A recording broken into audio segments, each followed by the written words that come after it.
Lehenengo adibide honetan dugu isa eta isa. Beraz, lehenengo mailakoa da. Ekuazioa ebazteko zein da lehenengo pausoa? Parentesiak kentzea.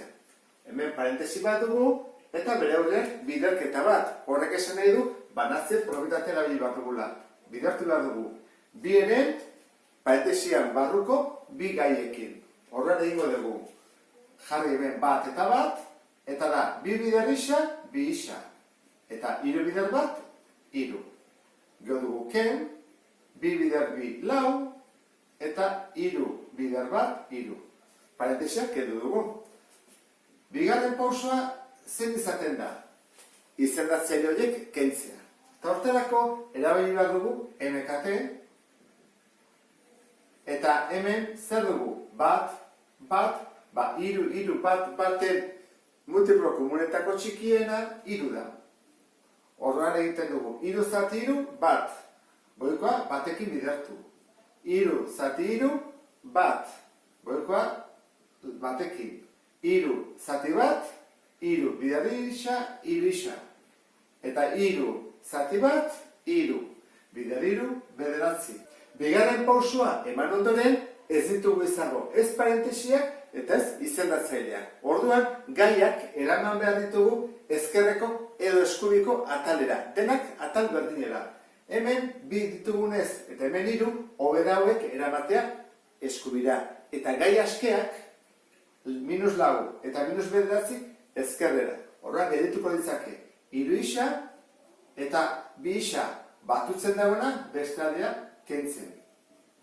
Berdin? Eta orduan ezkerreko atalean jarriko genuke bederatzi kentzen edena batutzen eta hau kentzen. Bederatzi ken lau, bost. Eta bi hauek antzekoa direnez egin daiteke hiru isa, ken bi isa, isa bat. Eta bat ez da jartzen, beraz, isaren emaitza, bost da. Soluzioa, bost da. Jakin dezakegu eta konprobatu dezakegu bost dela? Bai, nola? Isaren lekuan, bost jartzen, ordez jartzen. Orduan egingo genuke. Kopiatu bieren, parentesi artean. Bost, ke bi, esan dugu isaren ordez jarriko dugula, bost jakiteko emaitza edo soluzioa ondo egin dugun, berdin, bost, ken, hiru.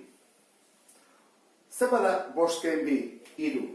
Horren izan bazatke, bi eren, bider hiru, berdin, bost, ken, hiru, bi.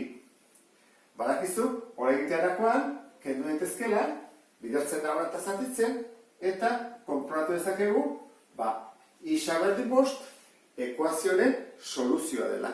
Zenbat soluzio ditu? Bakarra. Zergatik? Lehenengo mailakoa delako. Bigarren ekuazio hau lehenengo mailako ekuazioa da baita ere. Ez duelako ez berdi eta ez berdi. Zer egin behar dugu lehenengo pauso bezala? Parentesia kendu. Zer du parentesia honek aurrean? Ken. Horrek esan edu, barruko ikurrak aldatu egin behar ditugula. Bost. Hiru zer da? Plus jartzen dugu? Ken. Bi isa zer da? Ken. Jarri behar dugu? Plus. Aldatu ditugu bi ikurrak, orain parentesi hau zaila egiten bidertzen. Horrean egin behar dugu, banatze probitatea erabiliz, banan bidertu. Bi parentesi barruko gaiekin. Bi bider lau, zortzi. Bi bider isa, bi isa. Horreko pausoa zein da?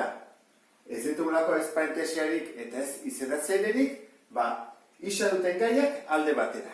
Eta gai askiak beste aldera. Zer den dezakegu? Isak adibidez ezkerrera eraman, bi isa dugu, eta batutzen edera beste aldera kentzen. Ken bi isa.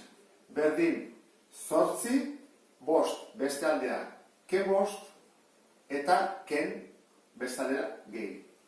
Zer bada bi isa, ken bi isa? Zero. Edo zero isa ere badezu. Eta zortzi, ken bost, hiru, gehi hiru, sei. Zero isa da zero. Beraz, 0 eta 6 ezin dugu lortu berdinak izatea. Horrek esan nahi du, ekuazio honek ez duela soluziorik. Ezin dugu lortu isaren ordez zenbaki bat jartzea eta berdintza hau zuzen mantentzea. Eta sarrera honekin ulertu duzulakoan beste bat arte. Agur!